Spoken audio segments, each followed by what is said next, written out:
let's go back to the first time you discovered you had cancer the first time round. Okay, so I just had Becky. About 9 months after that, I felt like 250p pieces, and I had shivers down my spine when I felt them, so I knew instantly that something was not quite right. So yeah, I went to the hospital, got diagnosed with an invasive ductal carcinoma. Then I had chemotherapy for 6 months, radiotherapy, standard everything really. I just had a not so standard response. I was just going to ask you, so explain the response that you had. Okay, well, I mean, it's not unusual. Chemotherapy is obviously hugely toxic and poisonous, so it's kind of trying to kill the cancer before the treatment kills you to some degree. I had chemo allergy. I had 2 anaphylactic shocks, which was, yeah, when they tried to infuse me with it. Heat from the bottom to the top, everything starts closing down, lungs, heart, everything. And they have to give me adrenaline and wake me back up again, which was a bit like Pulp Fiction, really. And also when you're not feeling ill from cancer and you feel like you may be killed in treatment, do you know what I mean? So it's a very desperate and scary thing to have, for sure. I had a 1 and 3-year-old at the time and I didn't want to be going anywhere, so it was pretty harsh. I was fine and dandy for how many years? 3 years, I think. And then bing bong bang, there we go again. Cancer's one of those things that you can't, unless it's a visible lump, you can't see this. This is inflammatory breast cancer, so it's not a lump. So people out there, you don't necessarily have to have a lump to have cancer.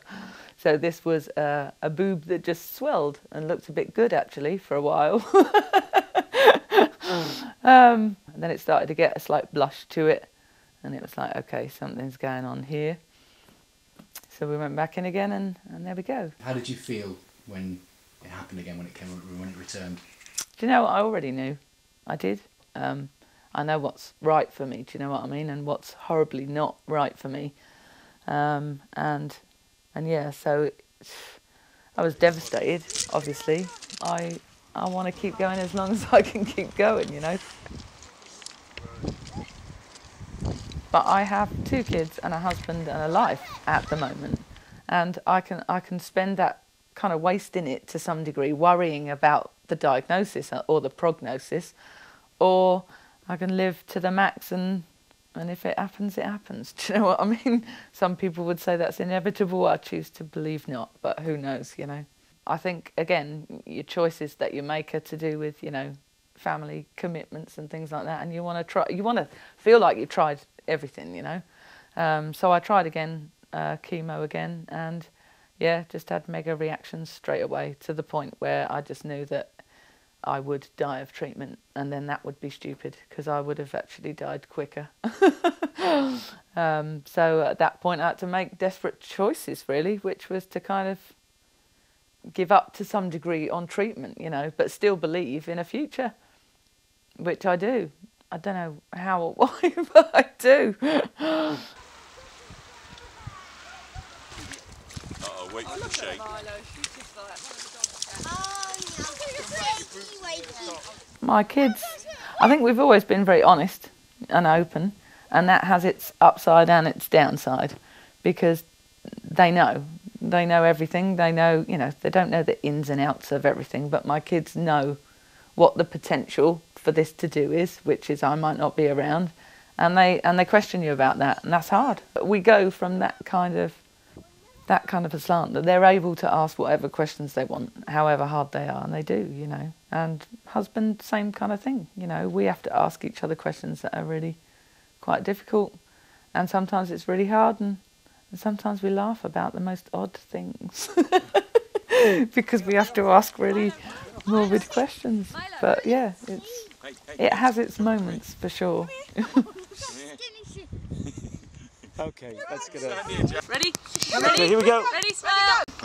All I've accomplished through having this illness really is that minute to minute, second to second, you make choices on how you're going to respond to something. And I think as time is going on, I'm getting better and better at being able to halt something before my mind wanders off into the maybes and the possiblies and the future and oh my God, and bring it back to, well, what's actually happening now? What are you doing now? You're able to walk, talk, breathe, move.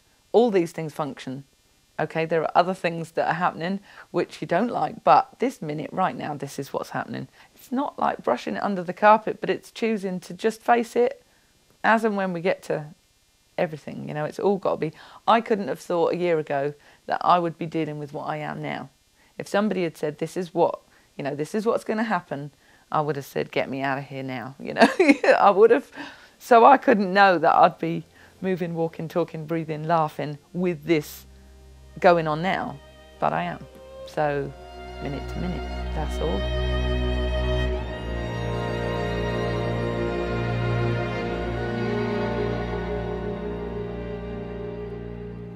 Smile, though your heart is aching. Smile, even though it's breaking. When there are clouds in the sky, you'll get by if you smile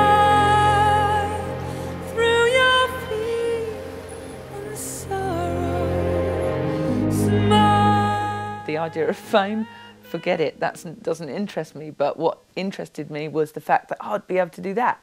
I'd be able to go to Abbey Road and record with people amazing like that. So it was a lifelong dream come true, quite literally, and something that I thought I would, like I say, have to achieve kind of superstardom to even have a chance at being able to. Okay, I had to have a terminal diagnosis of cancer instead. But, you know, we did something I never thought I'd get to do. As for what it can achieve or do or help, who knows, you know? I obviously had a really hard time on conventional treatment. I also truly believe that conventional treatment is running out of options. We're not winning the war at all, and we've been using the same methods, chemo, radiation, surgery, for 50 to 100 years, you know, so we need to change the record a little bit. And some of the bigger charities and smaller charities are looking in other areas, and they're starting to find less toxic drugs that are either able to stop cancers for a while, stop them, you know, if this could stop right here, I'd live my life. Do you know what I mean? So within the record, if it could make enough pennies, then it would be lovely to start donating into you know, Cancer Research UK, Stand Up for Cancer that are doing now, and you know, other charities. 10 of us are doing some good work at the minute. There's lots of little niches that are all doing different things. Are there any other plans, anything that you really want to do? I want to do that again. No, really, I want to do that again, as in I want to get to do that with those people live. I want to have an audience so people get to experience what we just did. Because getting people together like that and experiencing magic like that when people connect together, if you're in an audience, then you're part of it. Do you know what I mean? And yeah, so if there's a dream to be had, then that's the next one. They don't stop, you know, every time we do one, it just gets a bigger one. I look inside those eyes, I fight forever for the love I have is next to you. Send me. When I first got diagnosed with breast cancer, I wrote 2 albums in one go, just like that. It just fell out of me. I feel now like I'm not trying to throw emotions out on paper, which was probably what I did before, which was a way of me channeling those emotions. I've got so much material that, to be quite honest, I'm probably done in terms of writing. Who knows, you know?